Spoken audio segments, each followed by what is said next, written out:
우리는 교회력으로 사순절의 세 번째 주간을 지나고 있습니다. 이번 2026년 사순절에는요, 우리가 예수님과 함께 걷는 사순절이라는 주제로 주일의 말씀을 함께 나누고 있습니다. 복음서에 기록된 말씀 가운데 특별히 예수님의 행적을 따라서 우리가 주의 길을 걸어가고 있는데요.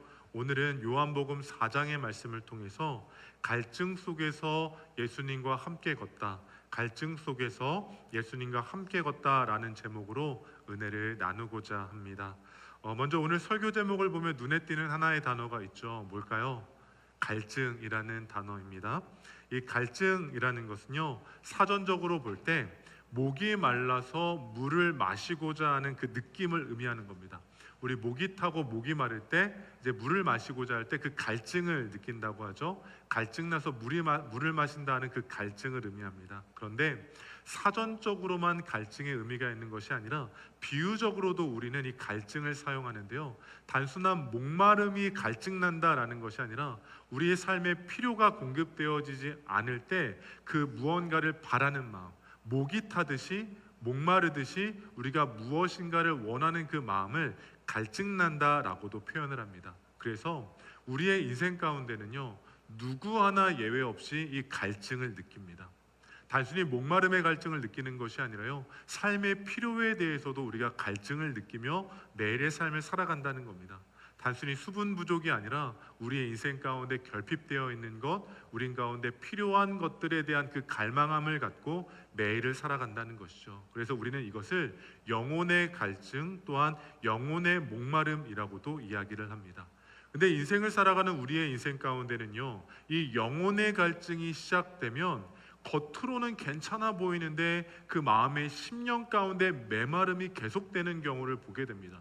분명히 상황과 환경적으로는 어려움이 없어 보이는데 그 누군가의 삶이 조금씩 피폐해지고 어려운 모습을 보면 그 내면 가운데 영혼의 갈증이 시작되었다라는 것을 발견할 수 있습니다. 그런데 이 영혼의 갈증은요, 바라는 것이 이루어진다라고 해서 해결되는 것이 아닙니다. 우리의 인생 가운데 분명히 어떤 목마름이 있거든요. 근데 그 목마름의 문제가 해결됐다고 해서 그 공허함이, 그 메마름이 해결되지는 않는다는 겁니다. 물론 처음에는 행복이 있고 기쁨이 있습니다. 우리가 바라던 것들을 이루게 되면 분명한 감사가 있다는 것이죠. 그런데 시간이 지나면 어떠할까요? 분명히 감사했었는데도 불구하고 세상과 비교하기 시작하면서 내가 갖고 있던 그 감사의 조건들이 작아 보이기 시작합니다. 그러면서 세상에 더 큰 것들에 대한 갈망함과 갈증이 시작된다는 거죠. 그래서 우리는요, 이 영혼의 갈증을 해결하기 위해서 물건을 구입하기 시작합니다. 지금 찔리시는 분들이 조금 있을지 몰라요. 우리 인생에 공허함이 찾아오고 텁텁함이 찾아오면 뭐를 한다고요? 뭐 아니신 것처럼 이렇게 계신데, 우리는 굳이 필요하지 않은데도 물건을 살 때가 있어요. 아니 분명히 집에 물건이 있는데 그 물건을 자꾸 구입하려고 합니다. 왜 그럴까요? 그 마음에 있는 공허함을 채우려는 우리의 보상 소비가 발동되기 때문입니다. 그런데 그것만 그럴까요? 그렇지 않아요. 먹는 것과 마시는 것 가운데 식탐을 내기 시작합니다. 뭔가 마음이 허전하고 영혼의 목마름이 시작되면 자꾸 먹는 것으로 마시는 것으로 우리의 영혼의 공허함을 채우려 한다라는 겁니다. 그러나 분명한 것은요, 그것으로는 해결되지 않는다는 거예요. 물건을 산다고 해서, 먹는 것을 먹는다고 해서 잠시 잠깐은 해결되어지지만 영원히 해결되어지지는 못한다라는 겁니다. 그런데 이런 게 우리의 모습만은 아니었다는 겁니다. 오늘 본문의 말씀을 보면 우리와 같은 갈증과 목마름을 갖고 있는 인물이 등장합니다. 그 인물은 바로 사마리아 여인입니다.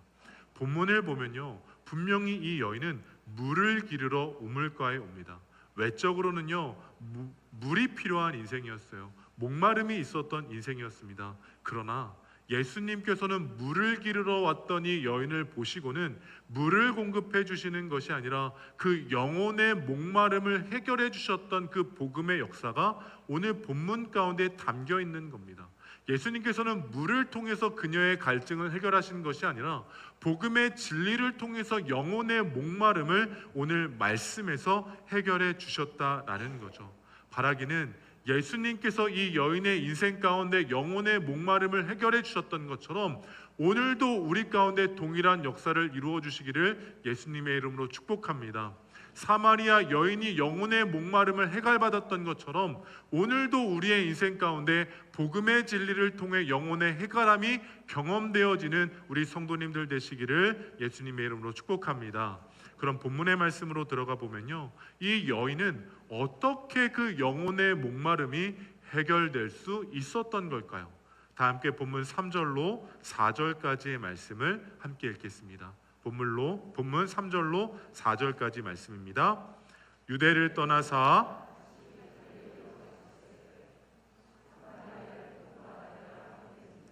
아멘. 오늘 본문의 배경과 상황이 기록되어 있는 겁니다. 예수님께서요, 유대를 떠나서 어디로 가고 계세요? 갈릴리로 가고 계십니다. 당시에 유대에서 갈릴리로 가고 있는 이 예수님의 상황 가운데 이 내용에 뭐라고 성경은 이야기하냐면요, 사마리아를 통과하여야 하겠는지라 라고를 덧붙이고 있습니다. 예수님께서 유대에서 사마리아로 가셨다가 아니라 굳이 4절 말씀에 사마리아를 통과하여야 하겠다 하는지라라고 분명히 기록하고 있다는 거예요.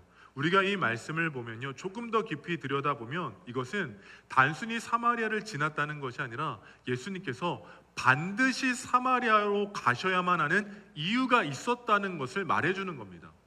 예수님께서 유대에서 갈릴리로 갈 때 그 모든 길 가운데 사마리아로 가야만 하는 분명한 목적이 있으셨다라는 거죠. 그런데 당시의 상황으로 우리가 거슬러 가보면요, 대부분의 사람들, 아니 거의 모든 사람들이 유대에서 갈릴리로 갈 때는 사마리아를 지나지 않았습니다. 지리적으로 볼 때는요, 유대에서 갈릴리로 가는 길 가운데 사마리아를 지나는 것이 가장 짧은 길이었고 동선이 가장 좋은 방법이었습니다. 그런데 사람들은요, 사마리아로 가지 않았다는 거예요. 대부분 요단 동편으로 우회로 하는 그 길을 선택하며 갔습니다. 왜냐하면 당시의 유대인들과 사마리아 사람들의 관계가 그리 좋지 않았기 때문입니다. 오랫동안 종교적으로, 역사적으로, 지리적으로 갈등을 이어가고 있었기 때문에 유대인들은 사마리아 땅을 지나지 않고 우회해서 가더라도 요단 동편으로 갈릴리로 향했다라는 겁니다. 하지만 예수님께서는요, 모든 사람들이 선택했던 그 길을 가지 않으셨습니다. 예수님께서는요, 사마리아로 가기로 결정하셨어요. 이것은 단순히 우연히 사마리아로 간 것이 아닙니다. 분명한 의도가 있었음을 말해주고 있는 거예요. 그럼 우리는 이런 질문을 던질 수 있습니다. 예수님께서는 왜 남들이 가지 않는 사마리아로 가셨던 걸까요? 왜 예수님께서는 유대인이라면 우회하면서까지도 피해갔던 그 사마리아 땅으로 발걸음을 옮기셨을까요? 그 이유는 오늘 본문에 기록되어져 있는 이 사마리아 여인을 만나기 위함이었습니다. 아니 누군가는요, 아니 굳이 사마리아 이 여인을 만나기 위해 왜 예수님께서 가셨는가라고 말하기도 합니다. 너무나도 비효율적이었다라는 거죠. 문화적으로나 상황적으로나 굳이 사마리아 땅에 가서 이 여인을 만날 이유가 없었다라는 겁니다. 그러나 분명한 것은요, 이 만남은 하나님의 계획이었다는 겁니다. 이 만남은 하나님의 역사였고 섭리하심이 있는 귀한 은혜의 자리였다라는 겁니다. 왜요?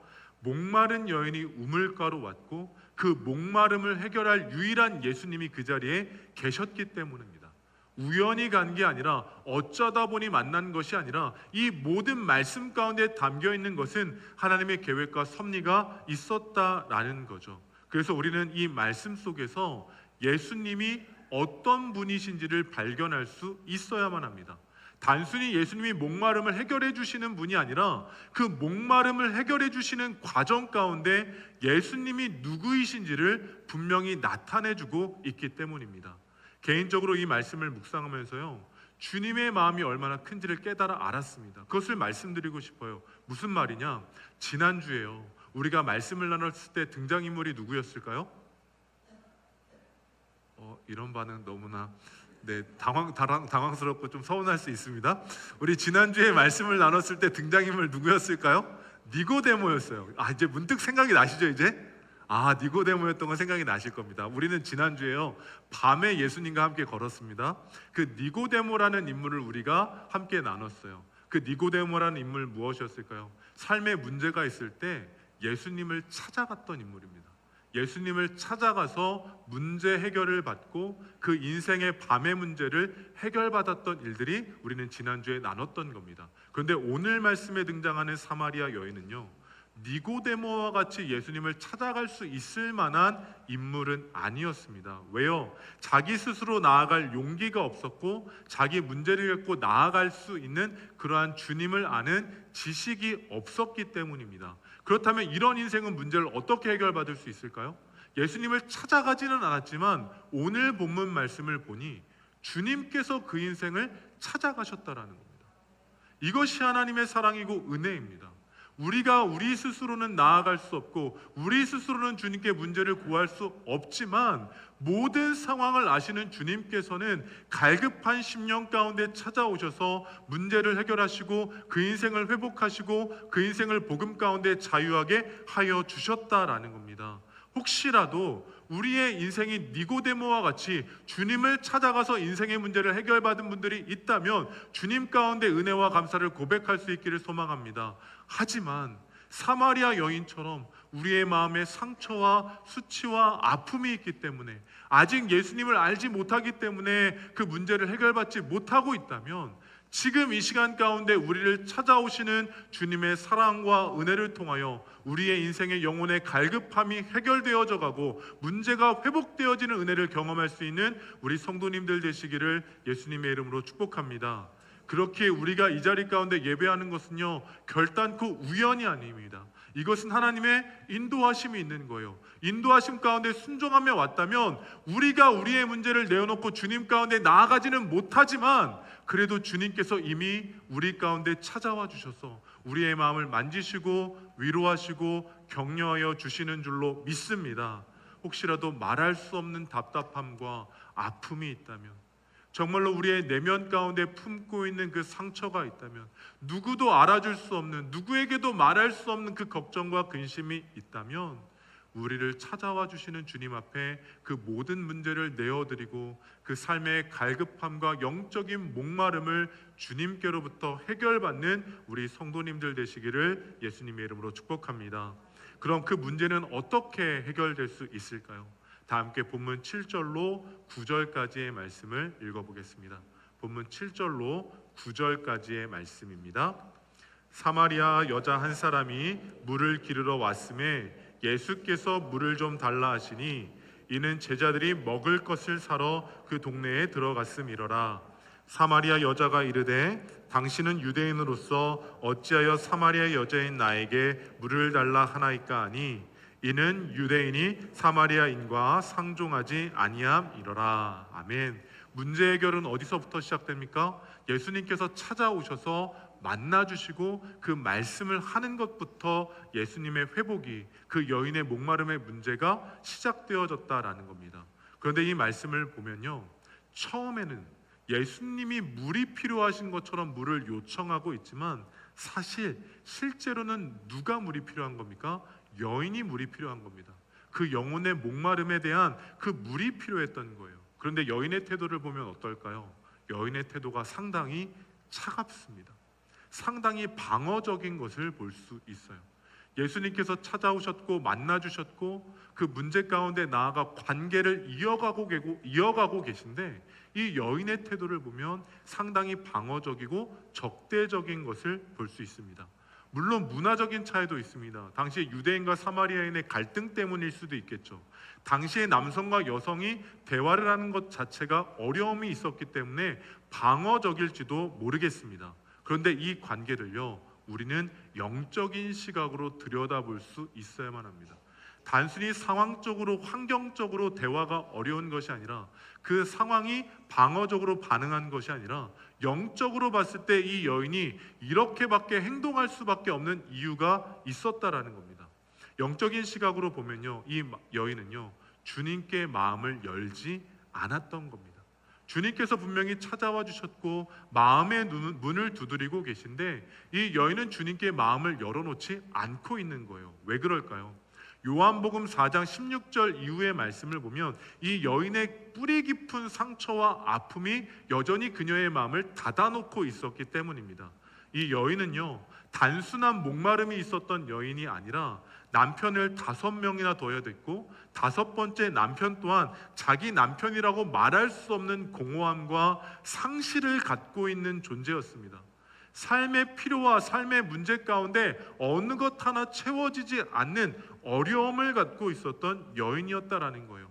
그러다 보니 삶 가운데 마음이 닫혀 있었던 겁니다. 계속해서 자기의 영혼이 피폐해져 가고 있었던 것들을 방치해 놓고 있었던 거죠. 그런데 오늘을 살아가는 우리도 주님께서 찾아와 주셨음에도 불구하고 사마리아 여인과 같이 방어적인 태도로 우리의 마음을 꽁꽁 닫아 놓을 때가 있습니다. 예수님께 말씀드려도, 예수님께 그 모든 문제를 내어놓아도 해결되지 않을 것만 같은 불신앙적인 태도가 우리 안에 여전히 자리하고 있는 겁니다.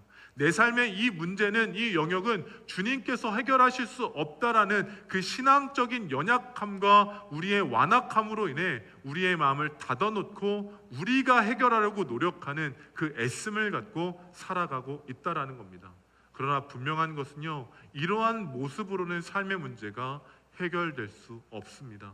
마음의 문이 닫혀 있은 채 영혼의 문이 닫혀 있는 그 상황으로는 주께서 역사하실 수 없다라는 거예요. 그러나 분명한 것은요, 그런 마음을 갖고 있는 우리에게도 주의 은혜가 더하여집니다. 왜요? 마음이 닫혀 있는 그 여인 가운데요, 주님께서는 계속 두드리고 계시기 때문이에요. 주님께서 그 영혼을요, 마음 가운데 닫혀 있는 그 여인을 포기하거나 외면하신 것이 아니라 그조차도 긍휼히 여겨 주셨습니다. 이게 주님의 사랑인 겁니다. 우리의 연약함과 완악함을 갖고 있는 그 영혼을 주님께서 보실 때요, 책망하거나 질책하지 않으십니다. 그럴 수밖에 없는 우리의 연약함까지도 주님께서는 품어주시는 거예요. 우리가 신앙생활하면서요, 우리의 마음이 다칠 때가 참 많이 있습니다. 우리의 영혼이 세상 가운데 상처와 아픔이 있으면 신앙의 자리는 지키고 있고 예배의 자리는 지키고 있지만 예수님께 전적으로 우리의 마음을 열고 전심으로 예배하지 않을 때가 있어요. 왜요? 내 마음 가운데 공허함과 상처와 아픔으로 인해 주님께 나아가지 못하는 겁니다. 마치 사마리아 여인처럼 주님께서 찾아와 주셨음에도 불구하고 마음을 열지 않고 있는 거예요.